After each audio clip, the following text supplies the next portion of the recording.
Louvado seja nosso Senhor Jesus Cristo. Amados irmãos, hoje 2 de novembro, dia dos falecidos, que a igreja celebra, reza pelos falecidos. Por que rezar pelos mortos? Vamos lá, vamos fortalecer a nossa fé cristã católica. Por que a igreja fala que devemos rezar pelos mortos? Bom, a igreja o faz baseada nos ensinamentos de nosso Senhor Jesus Cristo e na palavra de Deus, né?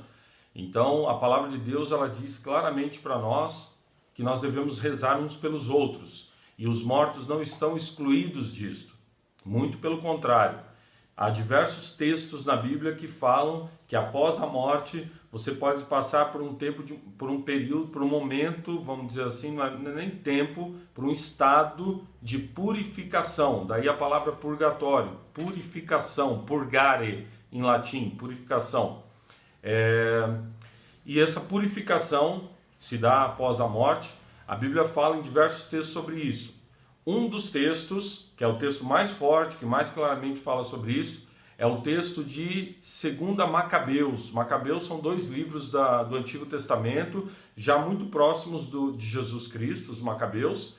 E no segundo texto, no segundo livro de Macabeus, capítulo 12, vou resumir aqui, depois que muitos dos judeus morreram, dos soldados morreram, aí o comandante do exército dos Macabeus, o Judas Macabeu, ele faz uma coleta para enviar a Jerusalém para que fosse rezado, depois, vou ler o texto bíblico, depois tendo organizado uma coleta individual que chegou perto de 2.000 dracmas de prata, enviou-as a Jerusalém, a fim de que se oferecesse um sacrifício pelo pecado. Agiu assim pensando muito bem e nobremente sobre a ressurreição. Então ele faz uma coleta para rezar em reparação pelo pecado dos que haviam morrido e por eles que haviam morrido, pensando na ressurreição deles, né? Aí aqui nós entendemos a ideia pela questão do purgatório. Purgatório é uma purificação para quem morreu não num estado de pecado mortal, pecado gravíssimo, sem arrependimento, que aí infelizmente pode ser a perdição eterna, que é o inferno. Só Deus sabe, é claro. Mas no estado de não estar perfeitamente preparado para estar com Deus. Se eu morrer agora, se você morrer agora, pensa na tua consciência, você está plenamente preparado para ir direto para o céu? Ah, padre, mas eu já me confessei dos meus pecados. Ótimo, que bom. Mas e as consequências do pecado que ficam em nós? Por exemplo, o apego às coisas, né? O apego a pessoas, o apego a objetos. É só um exemplo de uma das consequências do pecado. Então, o pecado, ele tem consequências, ou as penas do pecado, que precisam ser reparadas. Se nós não fizermos isso em vida, a purificação se dá no purgatório, né? No estado que é o purgatório. Por quê? Diz a palavra de Deus, Apocalipse, que nada de impuro pode entrar diante de Deus. O nosso coração, para estar diante de Deus, tem que estar 100% purificado e na graça de Deus. Então daí a importância de rezarmos pelas almas do purgatório.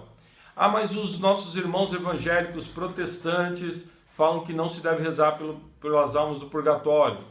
Inclusive eu fui ao cemitério hoje rezar, os protestantes estavam lá, diversas denominações, ou algumas delas pelo menos, né? E é claro, eles estão tentando fazer a evangelização deles, que infelizmente é errada, né? Dizer que não devemos nem rezar pelos mortos.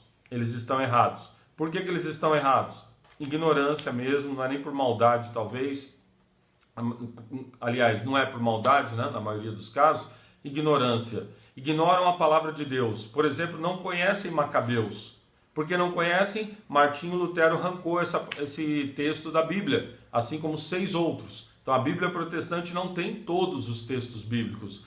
Ela é uma Bíblia, infelizmente, capenga. Falta a palavra de Deus na Bíblia protestante. Segundo, uma má compreensão da própria Bíblia.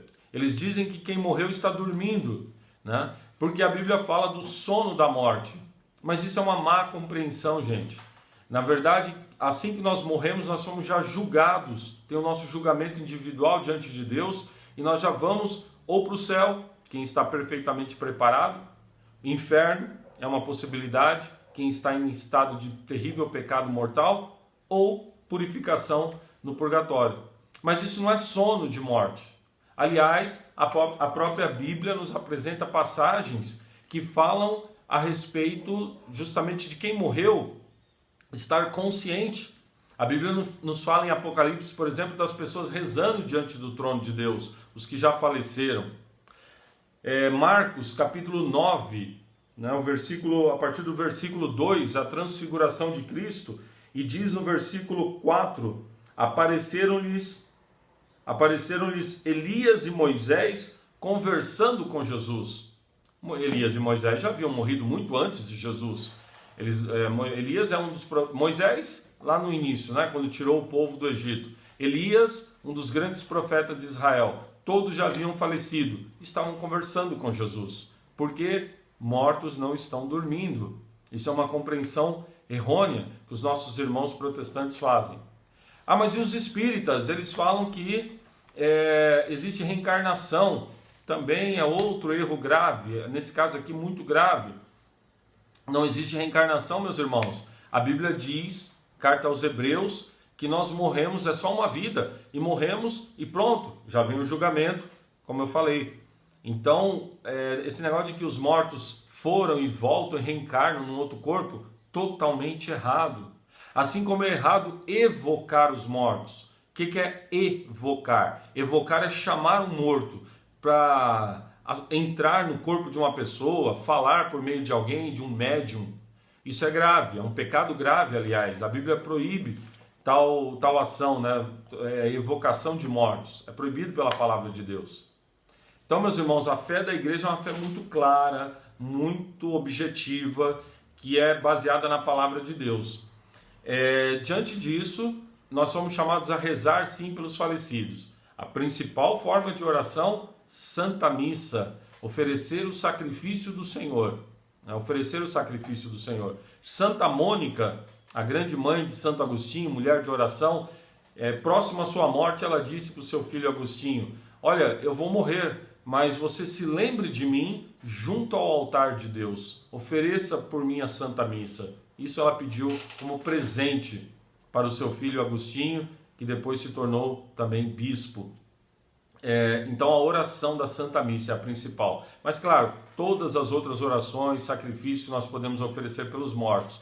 De modo especial, nessa oitava, existe uma oitava dos falecidos. Começa dia 1º de novembro até o dia 8. Você visitando um cemitério e oferecendo ali no cemitério orações pela igreja, né, nas intenções do Santo Padre o Papa, você pode ganhar indulgência pelos falecidos. Não, nesse caso, não por você mesmo, não por mim mesmo, mas pelos falecidos, a oitava dos finados. Vamos até os cemitérios esses dias, vamos fazer uma visita, vamos parar um pouquinho, vamos rezar pelos nossos e por outros falecidos. Esse é o ensinamento da igreja. As almas do purgatório precisam muito de nossas orações. Elas sofrem. Os santos, muitos santos viram o purgatório. Foram levados até lá, por graça de Deus, assim Deus o quis. Levados até lá e eles viram o sofrimento. E eles falavam, os santos falavam da importância de rezar, de clamar pelas almas do purgatório.